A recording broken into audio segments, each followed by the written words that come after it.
Nih gila, imbangi Australia, timnas Indonesia lolos ke Piala Asia U17 2025 setelah nonton Australia latihan passing.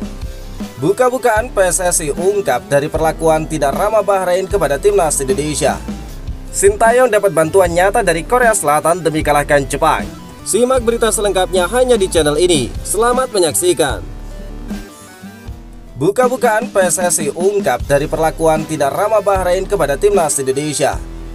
Manajer timnas Indonesia Sumarji mengungkapkan perlakuan yang diterima skuad Garuda selama laga kualifikasi Piala Dunia 2026 di negara-negara Timur Tengah termasuk Bahrain dan juga Arab Saudi. Dalam podcast Bebas bersama Arya Sinulinga di YouTube, Sumarji menceritakan pengalaman kurang menyenangkan yang dialami oleh timnas Indonesia selama pertandingan di Bahrain. Meskipun timnas Indonesia disambut oleh Federasi Sepak Bola Bahrain, Sumarji merasa pelayanan yang diberikan jauh dari kata standar. Saya berterima kasih pada Federasi Bahrain, tetapi kalau boleh jujur, ada hal yang menurut kami kurang maksimal, ujar dari Sumarji. Sumarji membandingkan dengan standar PSSI yang selalu memberikan pelayanan optimal kepada tim tamu saat bertanding di Indonesia, seperti menyediakan bus khusus untuk timnas Australia selama berada di tanah air. Meskipun Sumarji tidak merinci permasalahan yang dihadapi di Bahrain agar tidak terkesan menjelek-jelekan, dia memberikan nilai 5 dari skala 1 sampai 10 atas pelayanan di sana. Lebih lanjut, Sumarji bahkan menyebut pengalaman di Arab Saudi lebih buruk daripada di Bahrain. Meskipun jarak hotel ke stadion hanya sekitar 15 menit, timnas Indonesia menghadapi jalan yang sengaja ditutup sehingga perjalanan menjadi lebih lama. Ini memicu ketegangan dengan pihak kepolisian setempat yang menjaga rute, hingga sempat terjadi adu mulut.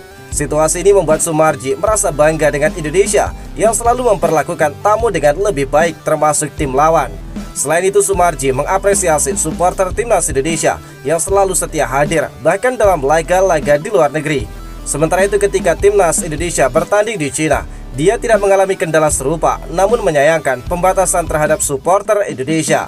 Hanya 300 supporter yang diizinkan untuk hadir, dan mereka tidak diizinkan membentangkan bendera merah putih di stadion. Pengalaman ini mencerminkan tantangan yang dihadapi timnas Indonesia saat bertanding ke luar negeri, sekaligus menunjukkan betapa pentingnya menghormati tamu, sebuah sikap yang selalu dijunjung tinggi di tanah air. Sintayong dapat bantuan nyata dari Korea Selatan demi kalahkan Jepang. Pelatih timnas Indonesia Sintayong mendapatkan bantuan dari Korea Selatan agar timnas Indonesia membuat malu Jepang dalam laga lanjutan kualifikasi Piala Dunia. Timnas Indonesia bergabung dengan grup C yang mana menjadi grup neraka di antara grup lain di putaran ketiga kualifikasi Piala Dunia zona Asia.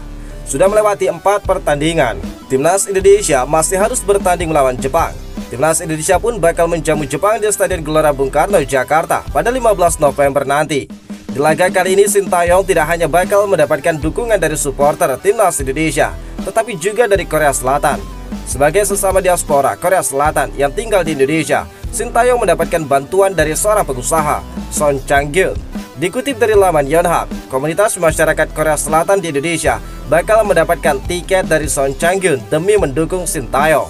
Tidak tanggung-tanggung, sebanyak 1.500 tiket bernilai 60.000 won atau setara dengan Rp670.000 bakal diborong oleh Son Chang-gyun untuk diaspora Korea Selatan dari mulai siswi di sekolah Korea hingga karyawan perusahaan Korea Selatan bakal berkumpul di GBK. Son Chang-gyun mengakui hal ini dia lakukan karena eratnya hubungan Korea Selatan dan juga Indonesia selama ini. Kecintaan masyarakat lokal terhadap Korea jelas telah tumbuh sejak Coach Sintayong menjabat. Dalam situasi ini, jika kita membentuk tim supporter bersama, saya berharap hubungan persahabatan kedua negara bakal lebih ditingkatkan, kata dari Son Chang-gyun. Menariknya, hal ini didasari karena Korea Selatan dan Indonesia sama-sama bekas jajahan Jepang. Hubungan kedua negara pun sudah 1 abad pun tidak lepas dari dukungan yang bakal diberikan oleh masyarakat Korea Selatan. Sorakan supporter timnas Indonesia yang menyerukan nama Sintayong pun sudah viral di media sosial.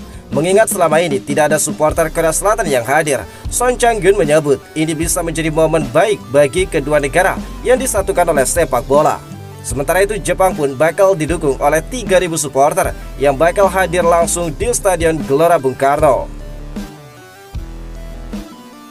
Kepada media Belanda, penyerang tajam ini segera ambil keputusan untuk membela timnas Indonesia.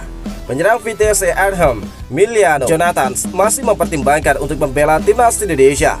Miliano merupakan winger tajam milik Vitesse yang bertarung di kasta kedua Liga Belanda. Dari 12 pertandingan di musim ini, dia sudah mencatatkan 8 gol dan juga 3 assist. Kontribusi tersebut membuat dia menjadi pemain paling tajam yang dimiliki Vitesse. Menariknya, Emiliano memiliki darah Indonesia dari sang ayah dan eligible untuk membela timnas Indonesia. Emiliano Jonathan menjelaskan, saat ini dia masih belum mengambil keputusan untuk membela timnas Indonesia. Menurutnya hal tersebut masih bakal dikomunikasikan dengan keluarganya. Saya sedang mendiskusikan ketertarikan itu dengan keluarga saya. Keluarga juga harus berada di belakang saya, ungkap dari Emiliano Jonathan.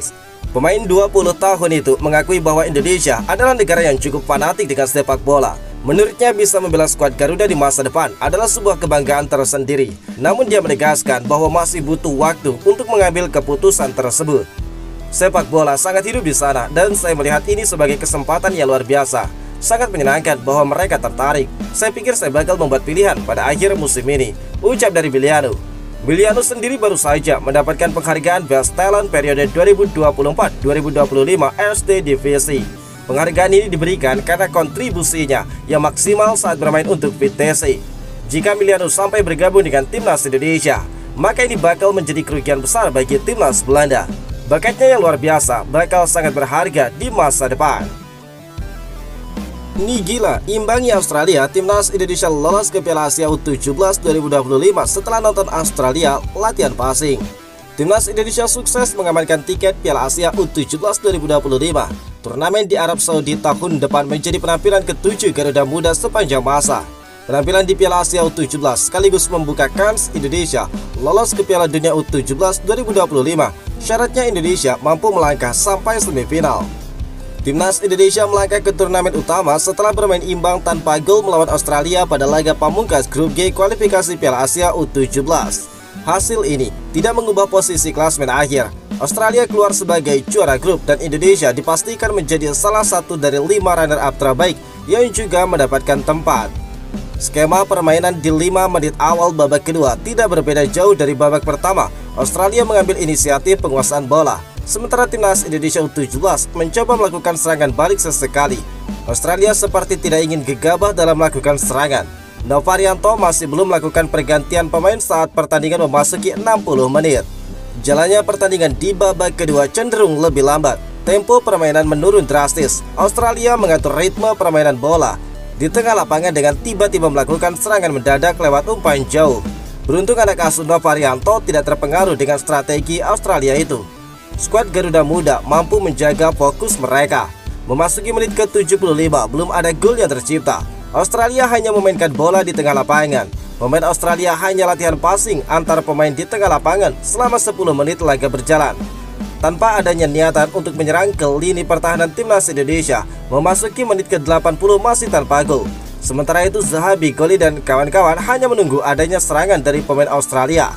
Permainan tidak berubah saat pertandingan memasuki menit ke-90. Australia masih latihan passing di tengah lapangan pertandingan sampai laga berakhir.